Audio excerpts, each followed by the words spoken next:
আসসালামু আলাইকুম ভাবি। কেমন আছেন আপনি? আপনি আপনি এখানে কেন আছেন? আরে কি বলেন ভাবি, আপনার মতো একজন সৌভাগ্যবান মানুষের সাথে আমি দেখা করতে আসছি। তাও অনেক কোথায়? ও ঘরে নাকি অফিসে?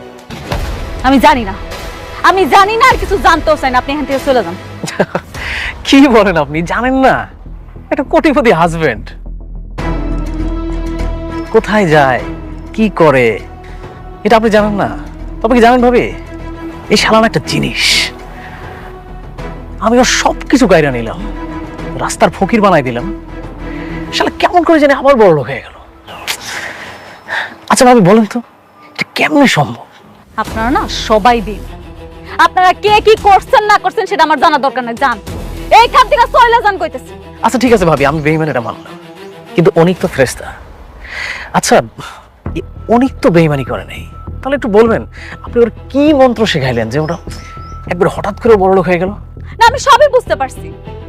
আপনি এখন আমার মুখ থেকে শুনতে চান যে আপনার বন্ধুকে আপনি বড়লোক হইছে, তাই তো? আপনি মনে হয় কিচ্ছু জানেন না। আপনি জানেন না যে আপনার বড়লোক বন্ধু আর একটা বড়লোক মায়ারে বিয়া কইরা বড়লোক হইছে, সেটা আপনি জানেন? কি বলেন, অনিক আমার বিয়ে করছে?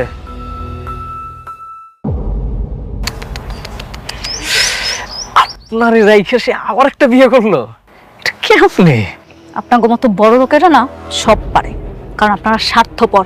স্বার্থের জন্য আপনারা সবকিছু করতে পারেন।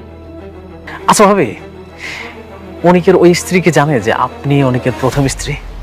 আপনি কি বেকুব নাকি বেকুব সাজার চেষ্টা করতেছেন? কি আপনি কি বুঝতে পারতেছেন না? ওই মেয়েটা যদি জানতেই পারতো যে আমার সাথে তার বিয়ে হয়েছে, তাহলে কি ওই মেয়েটা বিয়ে করতো? ওই মেয়েটারে বিয়ে করে এখন সে খুব দিব্যি সংসার করতেছে। আচ্ছা ভাবি, আপনি আমার একটা উপকার করতে পারবেন? এটা লাস্ট উপকার, সেটা হচ্ছে একটু বলবেন যে অনিক আসলে কার সাথে ওর বিয়ে হয়েছে, একটু যদি ইনফরমেশনটা আমাকে দিন। আমি জানি না, আমি জানতে চাই না। আপনার যেহেতু এত মাথা ব্যথা, জান না আপনি গিয়ে একটু খোঁজ খবর লাগান। আরে এত উত্তেজিত হচ্ছেন কেন?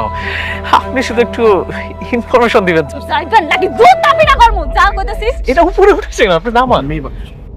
আচ্ছা আমরা আমরা চলে যাচ্ছি।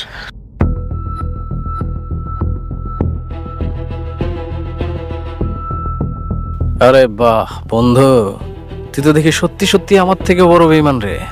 এই বেঈমানের ফলাফল তোরে পাইতে হবে। এত সুন্দর একটা বউ রাইখা আর একটা বিয়ে করছস।